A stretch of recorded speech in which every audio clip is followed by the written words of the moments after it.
You know, green walls are popping up everywhere in our cities. They're probably one of the most visible signs that a city is trying to go green.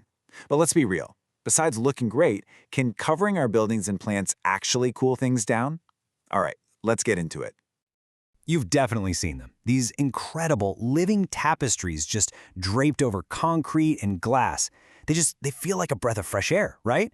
It feels like this super intuitive, natural fix for the harshness of a concrete jungle. But here's the big question, the one urban planners are wrestling with.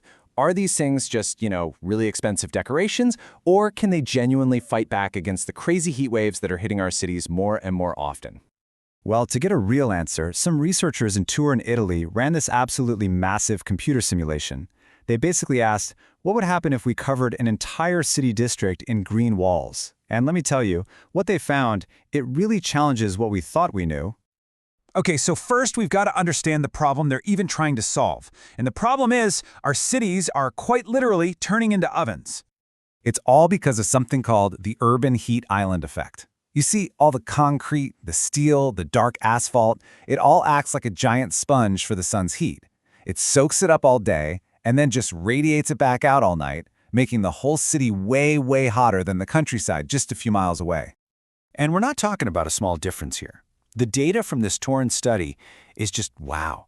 On the day they were measuring, some surface temperatures hit 91 degrees Celsius.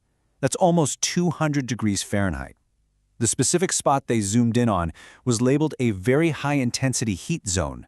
I mean, that's the kind of brutal heat we're trying to deal with. So when you're facing that kind of insane heat, the appeal of a green wall becomes pretty obvious. It's the green wall dream. And the logic? It seems perfect, right? You cover a hot building with plants. The plants provide shade, which stops the sun from baking the walls. Plus, through this process called evapotranspiration, they're basically sweating, releasing water vapor that actively cools the air. It's like a natural air conditioner. It's a fantastic theory. But science is all about putting theories to the test. So that's exactly what these researchers did. And their approach was so thorough. They didn't just model one little building, no, they modeled an entire district. Then they virtually covered every single outdoor wall with a green wall and ran these super complex simulations to see what would happen. And get this, they didn't just test for today's climate, they looked ahead to a much hotter projected climate for the year 2050. And this is where things start to get really interesting. The results show how these green walls actually cool things down. And it's not what you think. Okay, let's start with the most basic question on everyone's mind. How much did they actually lower the air temperature? The number you see on a thermometer. The biggest drop they found was 1.6 degrees Celsius. But here's the twist. That was in the winter. In the summer, when you actually need the cooling, the effect on the air temperature was basically nothing, almost zero. So that tells us something huge. Green walls aren't really changing the air we're breathing. So what is going on then? Well, to get it, we have to look at a different measurement, something called mean radiant temperature. Okay, so air temperature is just what a thermometer says, but mean radiant temperature, that's the heat your body feels coming off of all the surfaces around you. Think about walking past a brick wall that's been in the sun all day, or the heat coming off the asphalt long after sunset. That's radiant heat. And when the researchers measured that, boom, the results were way more dramatic. They saw a maximum drop of almost 2.3 degrees Celsius right in the middle of a hot summer day. This right here, this is where the real magic of green walls is happening. So this is the core finding, the big aha moment.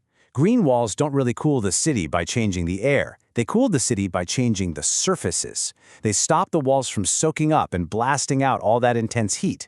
And that makes a massive difference in how comfortable, or let's be honest, how miserable you feel walking down the street. But hold on, the story isn't over. Because that same insulating effect that's so great in the summer, well, it creates a huge trade-off in the winter.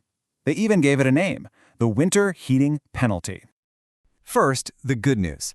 By keeping buildings cooler in the summer, these green walls led to a 31% drop in carbon emissions from air conditioning. That's a fantastic win for sustainability. Huge! But remember how that green insulating layer keeps heat out in the summer? Well, insulation works both ways. It also blocks the sun's nice warm rays in the winter. And the simulation showed this led to a shocking 45% increase in carbon emissions from heating. Because the green walls were actually making buildings colder in the winter, they had to burn more energy just to warm up. So, where does that leave us? What does all this mean? It means we can't just go slapping green walls on everything and call it a day. We have to be way smarter about this if we really want to build greener cities. So let's just break down the key takeaways. First, green walls are a tool for human comfort. It's all about that felt radiant heat. Second, they work best in those dense urban canyons where all that heat gets trapped between tall buildings. Third, we absolutely have to face this energy trade-off. What helps in the summer can hurt in the winter. And that all leads to the big one. Strategy is everything. We need to be surgical and selective, not just cover everything in green. So the question about green walls totally changes. It's not do they work anymore. It's where and how they work best. This research gives us the roadmap to start figuring that out. Instead of just decorating our cities, we can start engineering them for actual human comfort and real sustainability. So now that we know, it makes you think, where should we build the next one?